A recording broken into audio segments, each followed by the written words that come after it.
ہے اور جان ہے یہ اولیاء اللہ۔ بسم اللہ الرحمن الرحیم۔ اللہم صلی علی سیدنا محمد بعدد من صلی علیہ وصلی علی سیدنا محمد بعدد من لم یصلی علیہ وصلی علی سیدنا محمد کما امرت بالصلاۃ علیہ وصلی علی سیدنا محمد کما تحب ان یصلی علیہ وصلی علی سیدنا محمد کما تنبغی الصلاۃ علیہ۔ معزز ناظرین و سامعین، آج ایک مرتبہ پھر پروگرام سرمایہ اسلاف لے کر ہم آپ کی خدمت میں حاضر ہیں۔ آج ہمارا موضوع سخن ہے فخر الملہ والدین، رکن الاسلامی والمسلمین، شیخ الاسلام، فقیہ النفس، امام ابو المفاخر، ابو المحاسن، حسن بن منصور بن محمود بن عبدالعزیز اوسجندی فرغانی حنفی رحمہ اللہ، متوفہ 592 سنہ ہجریہ، اور آپ کی چند تالیفات۔ آج جس شخصیت کے حوالے سے ہم گفتگو کر رہے ہیں یہ قاضی خان کے نام سے مشہور ہے۔ حضرت کا نام نامی اسم گرامی تو حسن بن منصور ہے، لیکن آپ کی جو عام شہرت ہے علمی حلقوں میں بھی اور عوام میں بھی وہ ہے قاضی خان کے نام سے۔ امام قاضی خان آپ کو کہا جاتا ہے۔ قدیم مصادر کے اندر یہ بات تو مذکور نہیں کہ آپ باقاعدہ منصب قضا پر فائز تھے یا نہیں تھے، لیکن آپ کی جو شہرت ہے اس سے یہ پتہ چلتا ہے کہ آپ قاضی بھی رہے ہوں گے۔ ویسے یہ قاضی جو ہے جس طرح منصب قضا والوں کے لیے قاضی کا لفظ استعمال ہوتا تھا، تو اسی طرح قدیم زمانے میں یہ فخریہ لقب کے طور پر بھی استعمال ہوتا تھا۔ جو بڑے علماء ہوتے تھے، اکابر ہوتے تھے، اجلہ ہوتے تھے، انہیں قاضی کہہ کے پکارا جاتا تھا، چاہے وہ منصب قضا پر فائز ہوں یا نہ ہوں، یعنی چاہے وہ فزیکلی قاضی ہوں یا نہیں، فیصلے باقاعدہ ریاست کی طرف سے مقرر ہو کر فیصلے کرتے ہوں یا نہ کرتے ہوں، لیکن اگر وہ بڑے عالم ہیں اور بزرگوں میں شمار ان کا ہوتا ہے، اکابر میں ہوتا تھا، تو انہیں فخریہ طور پر بطور لقب قاضی بھی کہا جاتا تھا۔ تو امام قاضی خان رحمہ اللہ کو بطور لقب بھی کہا جاتا ہے، اور قرینِ قیاس یہ ہے کہ کہیں کی آپ منصب قضا پر بھی کہیں نہ کہیں فائز ہوئے ہوں گے، کیونکہ آپ کا ایک لقب جو ہے وہ قاضی البلاد بھی ہے کہ شہروں کے قاضی، جیسا کہ اعلیٰ حضرت نے بھی ایک مقام پہ آپ کے جب القاب ذکر کیے تو القاب میں ذکر کیا قاضی البلاد مفتی العباد، امام علام مرشد الانام کہا۔ مرشد الانام یعنی مخلوق کی رہنمائی کرنے والا۔ تو امام قاضی خان رحمہ اللہ کے کیا کہنے ہیں، آپ کی جو کنیت ہے ابو المفاخر بھی آپ کی کنیت ہے، ابو المحاسن بھی آپ کی کنیت ہے، دو کنیتیں آپ کی استعمال ہوتی ہیں۔ اور لقب آپ کا فخر الملہ والدین، فخر الدین بھی اختصاراً کہتے ہیں، یہ لقب بھی ہے، رکن الاسلام بھی آپ کا لقب ہے، اور فقیہ النفس بھی آپ کا لقب ہے۔ فقیہ النفس کا مطلب یہ ہوتا ہے کہ وہ آدمی جسے فقہ کے اندر اتنا ملکہ حاصل ہو، اس کی کیپیبلٹی اتنی ہو، دسترس ہو، مکمل کمانڈ ہو، بھرپور کمانڈ ہو کہ اختلط بلحمہ و دمہ، کہ اس کے لحم و دم یعنی گوشت اور خون کے اندر گویا کہ فقہ سرایت کر گئی ہو، یعنی اتنی مہارت ہو۔ یہ مبالغتاً کہا جاتا ہے گوشت اور خون میں سرایت کرنا کسی چیز کا مبالغہ، جیسے ہم کہتے ہیں کہ ہمارے رگ و پے میں، جیسے اردو میں محاورہ استعمال ہوتا ہے رگ و پے میں سرایت کرنا، تو عربی میں کہتے ہیں اختلط بلحمہ و دمہ۔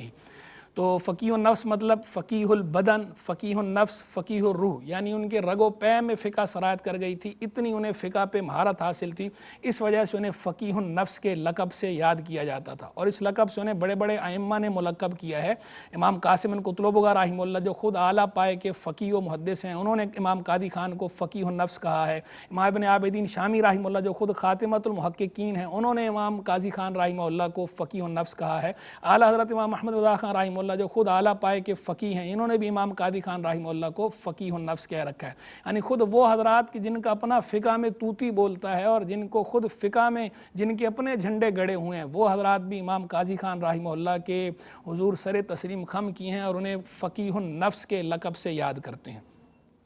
امام قاضی خان رحمہ اللہ مجتہد فی المسائل میں شمار ہوتے ہیں، یعنی جو فقہا کے طبقات ہیں، فقہا کے 7 طبقات مشہور ہیں، اور مقلدین محض آخری طبقے کو نکال دیا جائے تو پھر 6 طبقات بنتے ہیں، اور بعض اسے 5 طبقات میں بھی کیٹیگرائز کرتے ہیں، لیکن زیادہ مشہور جو ہیں وہ 7 طبقات ہیں۔ ان میں سے جو تیسرا طبقہ ہے مجتہد فی المسائل کا طبقہ شمار ہوتا ہے، تو مجتہد فی المسائل کی کیٹیگری میں امام قاضی خان کو ذکر کیا جاتا ہے کہ آپ اعلیٰ پائے کے فقیہ تھے اور اجتہادی صلاحیتوں کے حامل تھے، اجتہاد فی المسائل کے منصب پر فائز تھے، اور آپ کی تصحیح اور آپ کی ترجیح کو دوسروں پر مقدم کیا جاتا ہے۔ باقاعدہ ائمہ نے اس بات کو کوٹ کیا ہے، امام قاسم بن قطلبغہ رحمہ اللہ نے بھی، امام ابن عابدین شامی رحمہ اللہ نے بھی، اور اعلیٰ حضرت امام اہل سنت امام احمد رضا خان رحمہ اللہ نے بھی، کہ امام قاضی خان کی تصحیح سے عدول نہیں کیا جائے گا۔ لا یعدل عن تصحیح قاضی خان فَإِنَّهُ فقیح النفس، کہ امام قاضی خان کی تصحیح سے عدول نہیں کریں گے کیونکہ وہ فقیح النفس ہیں۔ امام قاضی خان کی تصحیح قاضی خان مقدم علی غیرہ، دیگر فقہا کی تصحیح پر مقدم ہے۔ امام قاضی خان کی ترجیح دیگر فقہا کی ترجیح پر مقدم ہے۔ یعنی اگر ایک مسئلے کے اندر مختلف اقوال ہوں اور امام قاضی خان ان اقوال میں سے کسی ایک قول کو یا کسی ایک روایت کو صحیح قرار دے دیں اور کوئی دوسرا فقیہ کسی دوسری روایت کو صحیح قرار دے رہا ہو، تو امام قاضی خان کی جو تصحیح ہے، جو صحیح قرار دینا ہے، اسے دوسرے پر مقدم کیا جائے گا۔ امام قاضی خان اگر ترجیح دے دیں وجوہ ترجیح کی بنا پر کسی ایک قول کو، کسی ایک روایت کو دوسرے پر، تو امام قاضی خان کی ترجیح کو دوسرے فقیہ کی ترجیح پر ترجیح دی جائے گی، امام قاضی خان رحمہ اللہ کے مقام مرتبے کی وجہ سے اور ان کی فقاہت کی وجہ سے۔ لیکن یہاں یہ بھی بتاتا چلوں کہ یہ عمومی بات ہے، یہ لیکن ہر حال میں ایسا ہو ضروری نہیں، یعنی یہ اجمالی طور پر یہ کہا جاتا ہے کہ امام قاضی خان کی تصحیح دوسرے پر مقدم ہے، لیکن اگر ان کیس کسی مخصوص صورت میں، کسی مخصوص قول کے معاملے میں، کسی مخصوص روایت کے معاملے میں کسی دوسرے فقیہ کی رائے زیادہ متین ہو یا زیادہ محکم ہو یا دلیل کی بنا پر زیادہ مضبوط ہو، تو اس صورت میں امام قاضی خان کی تصحیح یا ترجیح کو چھوڑا بھی جا سکتا ہے، لیکن یہ استثنائی صورتیں ہیں۔ عام حالات میں ایسا ہے کہ امام قاضی خان رحمہ اللہ کی تصحیح اور ترجیح دوسرے فقہا کی تصحیح اور ترجیح کے مقابلے میں مقدم ہے، یعنی لیکن یہ بھی ذہن میں رہے کہ تصحیح اور ترجیح جو مقدم ہے وہ انہی لوگوں کی تصحیح اور ترجیح کے مقابلے مقدم ہے کہ جو ان کے مرتبے کے ہوں۔ اگر کوئی امام قاضی خان سے بلند پایا ہے، رتبے میں ان سے آگے ہے، تو اس صورت میں انڈرسٹوڈ ہے کہ فقہ میں پھر اس کی بات معتبر ہوگی جو امام قاضی خان رحمہ اللہ سے فوق ہیں، جو ان سے اوپر درجے کے ہیں۔ امام قاضی خان رحمہ اللہ کے لیے بڑی بڑی باتیں ان کے علماء نے، زمانے کے علماء نے بھی کی، ہم عصر علماء نے بھی کی اور بعد والوں نے بھی کی۔ یہاں تک کہا گیا لم تر عین الزمان بمثلہ، کہ زمانے کی آنکھ نے ان کی مثل کوئی نہیں دیکھا، یعنی اتنا بڑا ٹریبیوٹ امام قاضی خان رحمہ اللہ کو یہ پیش کیا گیا ہے۔ اعلیٰ حضرت امام اہل سنت امام احمد رضا رحمہ اللہ نے ایک رسالہ لکھا ہے صفائح اللجین فی کون التصافح بکفئی الیدین، دو ہاتھ سے مصافحہ کرنے کے بارے میں آپ سے ایک سوال ہوا تھا، اس پر آپ نے جواب میں ایک فتویٰ تحریر فرمایا، اور چونکہ وہ تفصیلی ہے اس لیے اسے پورے ایک رسالے کی آپ نے صورت دی۔ اس رسالے کے آغاز میں ہی آپ نے اپنا باقاعدہ ایک خواب ذکر کیا ہے رویا صالحہ، جس میں آپ نے امام قاضی خان رحمہ اللہ کی زیارت کی اور امام قاضی خان نے آپ کی جو رہنمائی فرمائی ہے اس مسئلے کے حوالے سے، اسے آپ نے ذکر کیا اور بہت ہی اچھے انداز میں، احسن انداز میں ذکر کیا ہے، لائق مطالعہ ہے، اسے بھی پڑھنا چاہیے کہ اس سے پتہ چلتا ہے کہ ہمارے ائمہ کے دلوں میں اپنے ائمہ کا ادب احترام کیسا تھا، کہ بڑوں کی تعظیم توقیر کس طرح کی ہونی چاہیے، یہ پتہ چلتا ہے۔ دوسرا یہ کہ امام قاضی خان رحمہ اللہ کی جلالت شان واضح ہوتی ہے اس خواب کے بیان سے جو اعلیٰ حضرت نے کیا، اور تیسرا یہ کہ کس طرح انہوں نے ایک جملہ استعمال فرمایا اور اعلیٰ حضرت نے اس ایک جملے کو کس طرح کھولا ہے اور کیسے کیسے احتمالات اس کے اندر پیدا ہوتے تھے، اور وہ احتمالات پھر ان احتمالات میں سے کون سا احتمال راجح ہے، اس سے اعلیٰ حضرت کی فقاہت بھی ظاہر ہوتی ہے، اور باقاعدہ ایک طالب العلم کی یا ایک فقیہ کی باقاعدہ مشق بھی ہو جاتی ہے کہ وہ اگر پڑھے گا تو کہ کس طرح عبارتوں سے کیسے کیسے معنی اخذ کیے جا سکتے ہیں، کتنے احتمالات ہوتے ہیں، پھر ان احتمالات میں سے کسی ایک احتمال کو دوسرے پر ترجیح کیسے دی جاتی ہے، یہ طریقہ کار بھی معلوم ہوگا، یہ طرز بھی معلوم ہوگا، تو الغرض وہ فقہ کے طلباء کے لیے، حدیث کے طلباء کے لیے وہ رسالہ لائق مطالعہ پڑھنے سے تعلق رکھتا ہے۔ ویسے تو مکمل رسالہ ہی فقہ اور حدیث دونوں پہلوؤں کے اعتبار سے بہترین ہے، لیکن بالخصوص امام قاضی خان کے خواب کے حوالے سے جو گفتگو کی ہے اعلیٰ حضرت نے، وہ گفتگو بھی اپنی جگہ مضبوط گفتگو ہے، اور وہ بھی مشق کے لیے، ذہنی مشق کے لیے، فقہ میں مہارت حاصل کرنے کے لیے، حدیث میں مزاولت کے لیے بھی عمدہ ہے، تو اسے ضرور مطالعہ کیا جائے۔ یہاں یہ بھی بتاتا چلوں کہ اعلیٰ حضرت کے بارے میں بھی ہم نے سرمایہ اسلاف کی ایک باقاعدہ ایپیسوڈ کر رکھی ہے، بلکہ ہم نے پہلی ایپیسوڈ کی ہی اعلیٰ حضرت کے بارے میں تھی۔ اس طرح امام ابن عابدین شامی کا ذکر ہوا تو ان کے بارے میں بھی ہم نے سرمایہ اسلاف کی 2 ایپیسوڈز کر رکھی ہیں، اور وہ انٹرنیٹ پر موجود ہیں ARYQ TV کے چینل پر، تو جو ان کے حالات تفصیلی ملاحظہ کرنا چاہیں تو وہ اس کی طرف رجوع کر سکتے ہیں۔ امام قاضی خان رحمہ اللہ کا جو خانوادہ ہے سارے کا سارا خانوادہ علمی خانوادہ تھا. آپ کی جو شہرت تھی وہ علمی شہرت تھی، پورے خانوادے کی، پورے خاندان کی. اسرت علمیہ، علمی خانوادہ تھا. آپ کے والد بھی قاضی اور عالم تھے، آپ کے دادا بھی قاضی اور عالم تھے، بلکہ آپ کے دادا کا تو لقب تھا شمس الائمہ، ائمہ کے سورج، انہیں اس لقب سے ملقب کیا جاتا تھا. پھر آپ کے جو پردادا ہیں حضرت شیخ عبدالعزیز رحمہ اللہ، وہ بھی عالم تھے، وہ بھی عالم تھے، مفتی تھے، اور آپ کے پردادا کے 6 بیٹے تھے. حضرت شیخ امام عبدالعزیز رحمہ اللہ کے 6 بیٹے تھے، اور وہ 6 کے 6 فتوے کی بھی صلاحیت رکھتے تھے، تدریس کی بھی صلاحیت رکھتے تھے، 6 کے 6 مفتی تھے. اور جب وہ اپنے بیٹوں کے ساتھ اپنے گھر سے باہر نکلتے تھے تو لوگ تعجب سے، حیرت سے اور خوشی سے، ملے جلے تاثرات سے لوگ کہا کرتے تھے سبعۃ من المفتین خرجوا من دار واحدہ، کہ دیکھو 7 مفتی ایک گھر سے اکٹھے نکل رہے ہیں. لوگ دیکھ کر انہیں یوں رش کیا کرتے تھے اور یہ کہتے تھے. تو آپ کا سارا خانوادہ علمی خانوادہ ہے. امام قاضی خان رحمہ اللہ کو جو اوس جندی کہا جاتا ہے، جو میں نے شروع میں لقب آپ کے ذکر کیے اور کنیتیں بھی ذکر کی اور آخر میں نسبتیں بھی ذکر کی، 3 نسبتیں میں نے ذکر کی تھیں، اوس جندی، فرغانی، بخاری.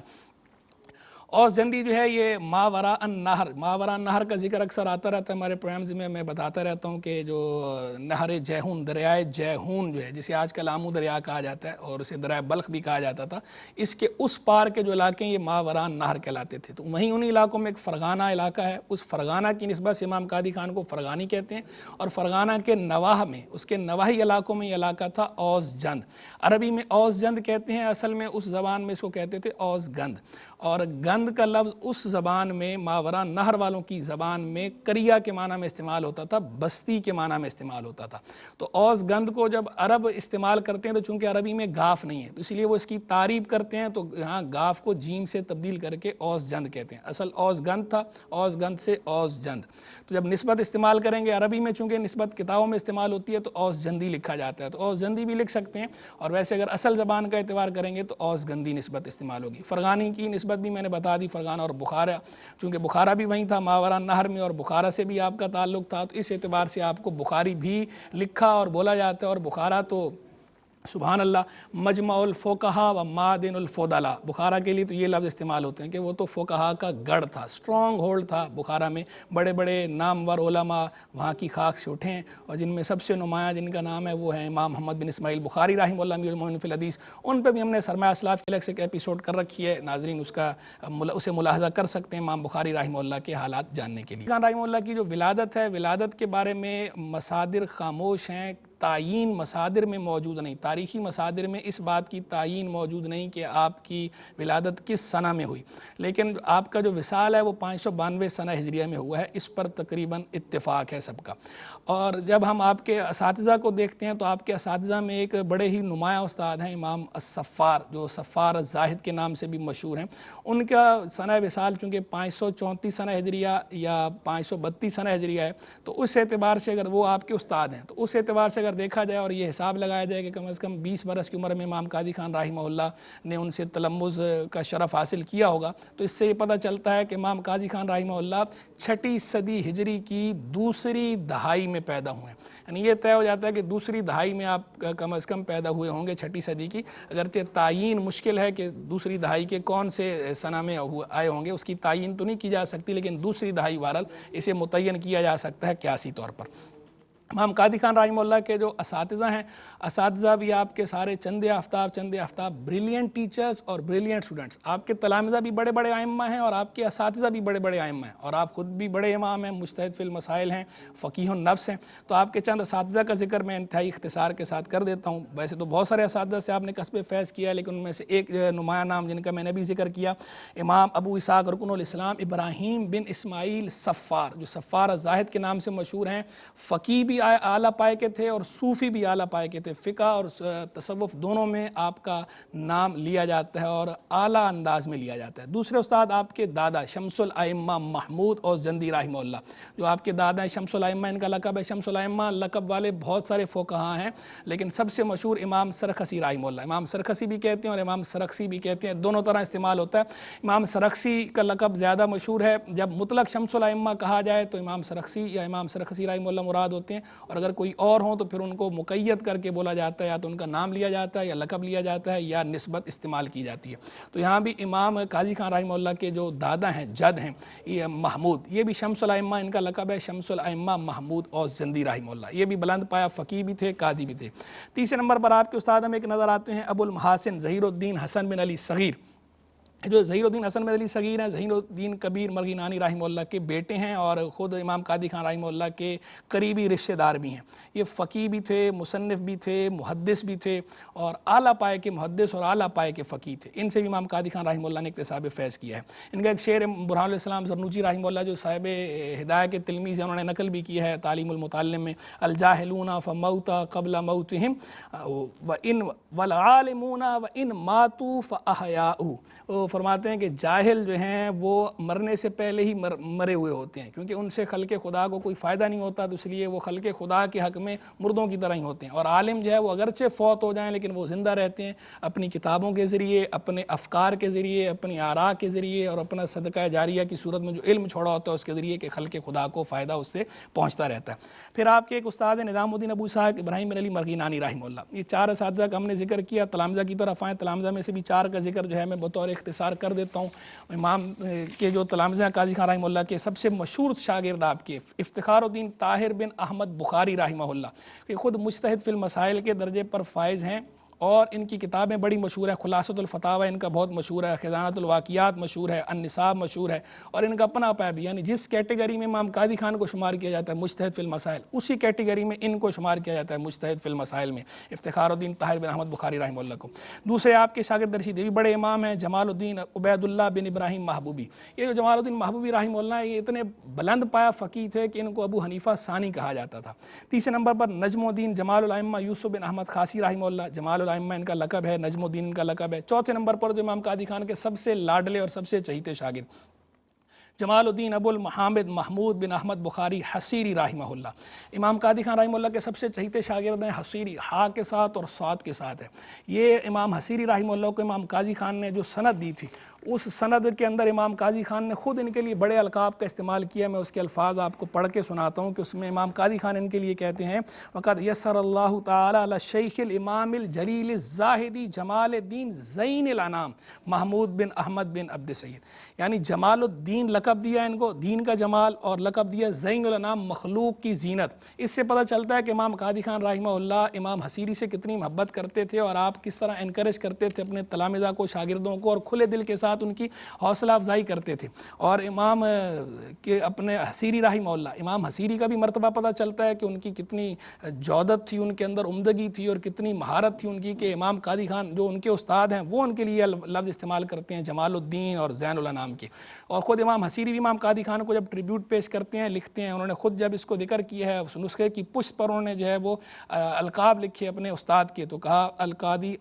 مولانا و سیدنا القاضی الامام الاجل الاستاذ قاضی القضات فخر الملہ والدین رکن الاسلام والمسلمین بقیت السلف استاذ الخلف مفتی الشرق والسین ابو المفاخر حسن بن منصور بن محمود بن عبدالعزیز متع اللہ الاسلام والمسلمین بطول بقائی۔ پتہ چلا اساتذہ کا احترام کس طرح کیا جاتا ہے، اساتذہ کا ذکر کس طرح کیا جاتا ہے، اس کا بھی پتہ چلا۔ اب آخر میں انتہائی اختصار کے ساتھ امام قاضی خان رحمہ اللہ کی چند کتابوں کے میں نام ذکر کر دیتا ہوں۔ امام قاضی خان کی سب سے مشہور کتاب جس کی وجہ سے، اور شورۂ آفاق کتاب جس کی وجہ سے آپ کا علمی حلقوں میں آج بھی ذکر ہے اور عوام میں بھی جو فقہ سے تعلق رکھنے والے عوام ہیں، فتاویٰ قاضی خان کے نام سے آپ کا مجموعہ فتاویٰ مشہور ہے، ہماری میز کی زینت ہے، 3 جلدوں میں چھپا ہوا ہے، فتاویٰ قاضی خان بھی کہتے ہیں اور اسے الفتاوی الخانیہ بھی کہا جاتا ہے، اختصاراً صرف قاضی خان اور صرف خانیہ بھی کہہ دیا جاتا ہے۔ اور امام قاضی خان کا اس کے اندر منہج اسلوب یہ ہے کہ آپ جب مختلف اقوال ذکر کرتے ہیں تو جو اظہر اور اشہر ہوتا ہے اس کو مقدم کرتے ہیں، یعنی یہ تصحیح ضمنی اور ترجیح حکمی کا ایک طریقہ ہے کہ اگر اس کے اندر مختلف اقوال میں سے جو قول پہلے ذکر کیا ہو وہ اظہر ہوگا، وہ اشہر ہوگا، اسے ترجیح دی جائے گی، لیکن کہیں کہیں آپ اس سے عدول بھی کر لیتے ہیں، اس بات کا لحاظ رکھنا بھی ضروری ہے۔ دوسرے نمبر پر آپ کی کتاب نظر آتی ہے شرح الجامع الصغیر کے نام سے، امام محمد رحمہ اللہ کی جو ظاہر و روایہ اس میں شمار ہوتی ہے الجامع الصغیر، اس کی آپ نے ایک شرح لکھی ہے، چھپی ہوئی مطبوع ہے، بہت شاندار شاندار شرح ہے۔ تیسرے نمبر پر آپ کی کتاب نظر آتی ہے امام محمد کی کتاب ہے زیادات، اس پہ آپ نے ایک شرح لکھی ہے شرح زیادات کے نام سے۔ یہ بہترین کتاب آپ نے تعلیف فرمائی ہے۔ فقہا کے دو منہج ہیں، ایک منہج کہلاتا ہے مسلک التعلیل، منہج التعلیل، اور ایک کہلاتا ہے مسلک التحصیل والتقعید، منہج التحصیل والتقعید۔ تعلیل کا مطلب ہوتا ہے علت بیان کرنا، فروعی مسائل بیان کر رہے ہیں، فروع بیان کرتے کرتے بیچ میں قواعد اور ضوابط دلائل کے اندر ذکر کرنا، یہ کہلاتا ہے منہج تعلیل۔ اکثر کتب فقہیہ اس انداز پر لکھی گئی ہیں۔ مسلک التحصیل والتقعید کا مطلب کیا ہے کہ اصول کو اور قواعد کو پہلے ذکر کرنا، پھر اس کے تحت فروعی مسائل کو ذکر کرنا۔ یہ جو انداز ہوتا ہے، یہ انداز فقہ کی ممارست پیدا کرنے کے لیے، مشق کرانے کے لیے بہت اچھا انداز ہوتا ہے۔ تو امام قاضی خان نے شرح زیادات میں یہی انداز اختیار کیا ہے، منہج یہی اختیار کیا ہے، منہج التحصیل والتقعید۔ اس منہج پر یہ اسی وجہ سے اس کو کہا گیا کتاب فقہ و تفقیق، یہ کتاب فقہ کی ہے، تفقیق کی ہے، فقیہ بنانے والی کتاب ہے۔ اس کتاب کے پڑھنے سے استاد کو بھی فائدہ ہے، طالب علم کو بھی فائدہ ہے، ضرور اس کتاب کا مطالعہ کیا جائے، بہت شاندار کتاب ہے شرح زیادات، ہماری میز کی زینت ہے، چھپی ہوئی ہے۔ چوتھے نمبر پر کتاب ہے النقایہ فی علم الہدایہ، اسے عمدۃ المفتی بھی کہا جاتا ہے، النقایہ بھی کہا جاتا ہے، نقایۃ قاضی خان بھی کہا جاتا ہے، النقایہ فی علم الہدایہ بھی کہا جاتا ہے۔ یہ یوں محسوس ہوتا ہے کہ امام صاحب ہدایہ امام مرغی نانی رحمہ اللہ کی کتاب مختارات النوازل، یہ اس کی تلخیص محسوس ہوتی ہے، اس کا اختصار معلوم ہوتا ہے، کیونکہ اس کے ساتھ بہت زیادہ مشابہت ہے۔ یہ بھی ہماری میز کی زینت ہے۔ اور بھی کتابیں آپ نے لکھی ہیں، لیکن میں نے ان چند کتابوں کا ذکر کیا ہے کہ جو کتابیں امام قاضی خان رحمہ اللہ کی پبلشڈ ہیں، مطبوع ہیں۔ باقی آپ کی اور بھی کتب ہیں، لیکن ان میں سے کچھ کتابیں مخطوط ہیں اور کچھ کتابیں مفقود ہیں، تاحال مسنگ ہے، لاسٹ ہیں۔